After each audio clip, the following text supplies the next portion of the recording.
locally owned. I'm from Amsterdam, so they can expect good football food, baseball food, pizza, wings, and beer. You know, you can bring your kids in, you know, they can play pool or play the video games, or they can sit with you and watch TV too, because you got the TVs in every dining room. It's such a place that you can come in with your family and sit down. And again, it's family oriented because it's family owned. When you walk in here, it's like a TV show, Cheers. Everybody knows your name, and you can expect that from in here because everybody knows everybody else. Back in front of the magic green screen on SidelineGuys.recordernews.com, we are the Sideline Guys. With Michael Kelly, I'm Adam Schinder, and we're brought to you, as always, by our friends at Crystal Ristorante, located at 72 Lion Street here in Amsterdam. And Michael, it's the great time of year. The Amsterdam Mohawks are back in action. Just three games under their belt. They got their first win under them Sunday night, 1-0 shutout in Albany. It's always a good time of year when action heats up at Shuttleworth Park. Yeah, I mean, this is the best time of year for as baseball people. You know, I mean, the team so far, 1-2, not exactly the greatest start. Characteristic of college kids in summer ball playing with wood bats. Not exactly offensive slugfest yet.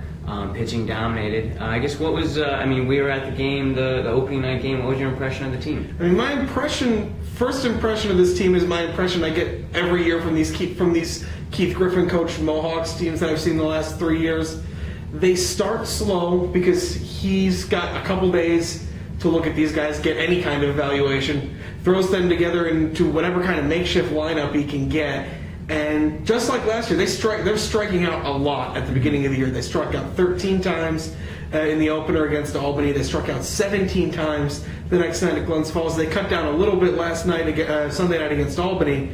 But it's really these guys getting used to the wood bats, and with a lot of the guys who come from these major college teams that are coming in this year, these are guys who were usually freshmen, maybe sophomores, didn't necessarily play all that often, so they're just getting used to being back in the swing of things. When I talked to the team president, Brian Spagnuolo, before the season, he brought that up, that this team, more so than in the past years, was really a mix of, they had some upperclassmen who were kind of rounding out the roster, and then they're really talented prospects who are guys who were just coming off freshman seasons where they didn't play.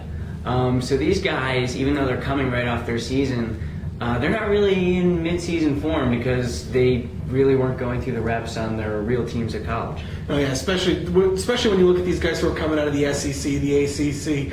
It's going to be interesting to see how these guys develop as the season moves on, because when you look at a team like last year's team, that was a team that by the end of the year really ended up being carried by some of the smaller school guys. John Schwind from Marist and Cody Cope from Division II Shippensburg were probably the two best players on that team in the field by the team's end. Whereas the pitching, I think that's where the major college guys get into a rhythm a little faster.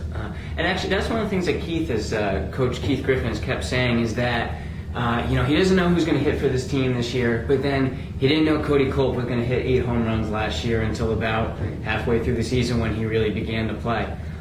So, I mean, these first 10, 15 games are really just a feeling out process, and there's only so much you can really glean from them. Yeah, this team's going to win. I think there's no doubt about that. They'll be back in action tomorrow night at Shuttleworth Park against Cooperstown.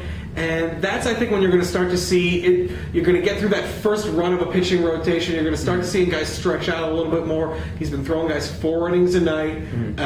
You're going to start seeing a little bit more of how this team shakes out in terms of what everybody's role is, which is interesting when you consider their depth at some positions and their lack of depth at other positions. They've got essentially 4 guys who can catch, but really only 3 or 4 guys who are listed as playing in the outfield.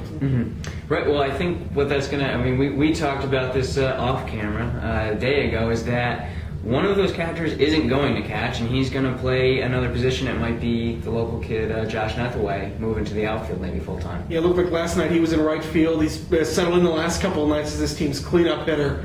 But it's really an interesting lineup that shakes out because they've got so many guys who can hit in the middle of that lineup. They've got a lot of big, strong guys in this team. What's going to be interesting is who they settle in that leadoff spot. Last night it was Josh Alexander from Utah. First couple of games, it was right fielder Andrew Green from East Tennessee State. They don't have that singular dynamic player like a Mel Rojas or a Tillman Pugh or an Ian Choi or a Taylor Lewis, who really took to that role about for the last 2/3 of last season. It'll be interesting to see what they do to produce at the top of that lineup, because when the top of that lineup starts getting on, that's when the middle of the lineup's really going to produce. And just like we were saying earlier, though, Taylor Lewis didn't play for the first half of last season, and he became probably one of their 2 or 3 best players as their leadoff hitter. So, who knows who will be the leadoff hitter come the end of the season. Like you said, Alexander was the leadoff hitter last night. He hit 8th on opening night, so that only took, 2 days to move up 7 spots?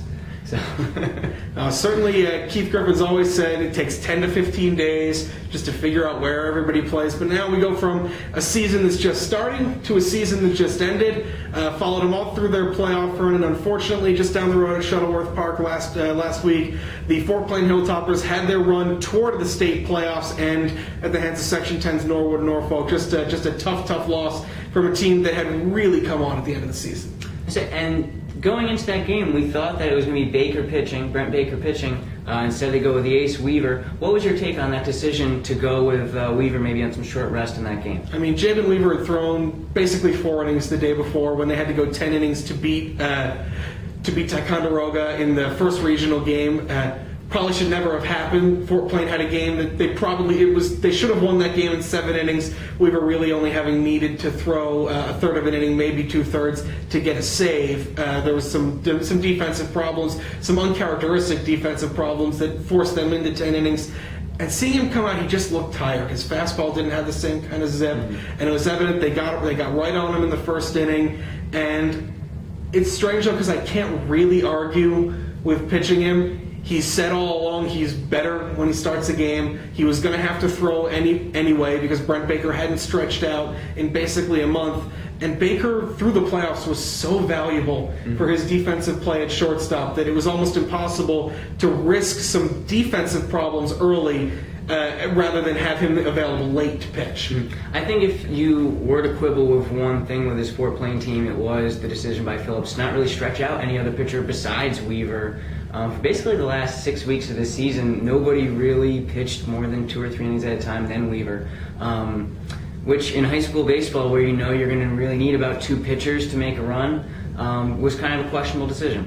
And a lot of that comes down to, I think, just the way the weather kind of wreaked havoc. He had to keep guys fresh, so he had to throw guys a few innings. And then when the big games came along, when the Spot Catholics games came along, etc., he was going to throw Weaver because Weaver was his elite pitcher. He was the guy who finished the season 10-2, sub-2 ERA.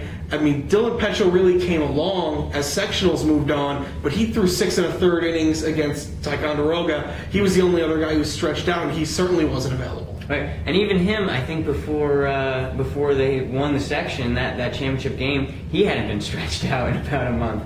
The weather really did wreak havoc on this spring baseball season, where it was really tough, I feel, to get a feel for these different teams because they really only used one pitcher for the most part, and they were never really sharp because they'd go 8-10 days without playing. And it's why you saw these teams that Fort Plain had really no idea what to expect from either Ticonderoga or Norwood Norfolk in those 2 regional games, because those teams had played, I think, 14. Ticonderoga had played 14 games. Norwood Norfolk had played 15.